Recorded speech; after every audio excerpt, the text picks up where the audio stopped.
Setelah mengetahui tragedi ini, ratusan warga yang terdiri dari keluarga korban, kemudian juga masyarakat yang tinggal di wilayah Ponegoro mendatangi Mapolresta Ambon pada Senin malam. Warga adalah kerabat dan tetangga Rafli Rahmansi, remaja berusia 15 tahun yang menjadi korban penganiayaan oleh anak ketua DPRD Kota Ambon. Keluarga korban ini mengamuk dan protes kepada pihak aparat Polresta Ambon karena dinilai lamban melakukan penangkapan terhadap pelaku. Polisi didesak oleh para pendemo agar segera menangkap pelaku 1 kali 24 jam. Mereka juga mengancam akan melakukan aksi yang lebih besar jika tuntutan mereka tidak terpenuhi. Sementara itu, aparat Polresta Ambon di hadapan massa mengakui pelaku penganiayaan telah ditangkap dan diamankan.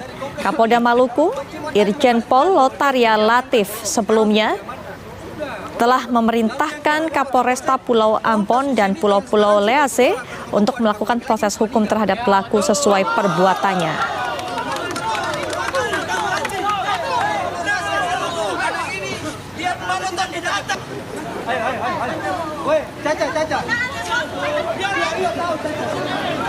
Nali,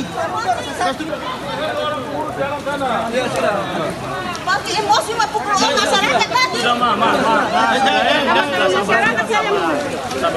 Polisi mah pukul masyarakat biasa.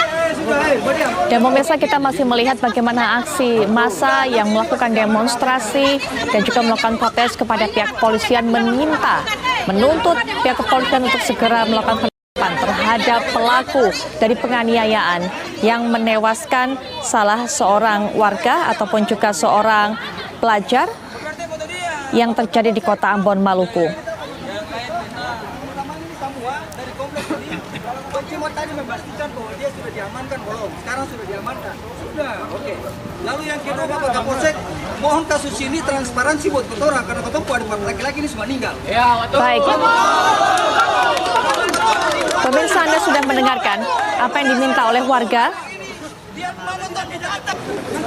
yaitu meminta adanya transparansi dalam penyelesaian kasus ini. Untuk itu kita akan dengarkan keterangan lebih lanjut dari Kabid Humas Polda Maluku, yaitu Kombes Pol M. Rum Ohoirat.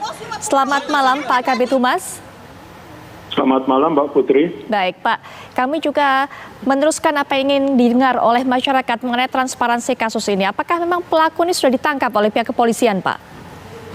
Jadi perlu kami jelaskan bahwa hanya beberapa jam setelah kejadian tersebut, atas perintah Bapak Kapolda kepada Kapolresta Ambon, itu tersangka sudah langsung ditangkap. Kemudian sudah ditahan kemarin di Polres Ambon. Yang bersangkutan ditangkap dan disangka dengan pasal 351 ayat 3 tentang penganiayaan yang mengakibatkan korban meninggal dunia dengan ancaman hukuman 7 tahun penjara. Demikian, Mbak. Apa yang menyebabkan pelaku melakukan penganiayaan ini, Pak? Itu akibat ketersinggungan di mana kronologisnya pada hari Minggu tanggal 30 Juli 2023 sekitar pukul 21.00 ketika pelaku korban dengan temannya berboncengan motor masuk ke kompleks perumahan di mana di situ hampir bersenggolan dengan pelaku. Pelaku kemudian tersinggung dan mengikuti korban sampai ke rumahnya, kemudian melakukan penganiayaan dengan cara memukul di kepalanya sebanyak 3 kali. Akibat perbuatan tersebut, korban langsung pingsan, kemudian dibawa ke rumah sakit, dan sesampainya di rumah sakit korban dinyatakan meninggal dunia. Baik. Beberapa saat setelah itu, pelaku langsung kami tangkap. Demikian, Pak. Baik, artinya memang sebelumnya antara pelaku dan korban ini tidak saling mengenal, Pak? Betul-betul hanya karena kejadian itu? Hanya karena bersinggungan di jalan tersebut? Ya, demikian, Mbak. Hasil pemeriksaan daripada saksi di TKP demikian. Antara korban dengan pelaku sebelumnya tidak saling mengenal. Baik. Ketersinggungan akibat dari... Ya, lokasinya ini sebenarnya di mana, Pak? Apakah di daerah tempat tinggal dari pelaku?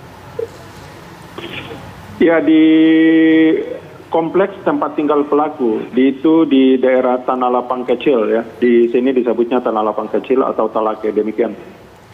Baik, terima kasih Pak Kabid Humas. Kami akan terus tunggu bagaimana kelanjutan penyelesaian dari kasus ini. Selamat malam, selamat bertugas kembali Pak.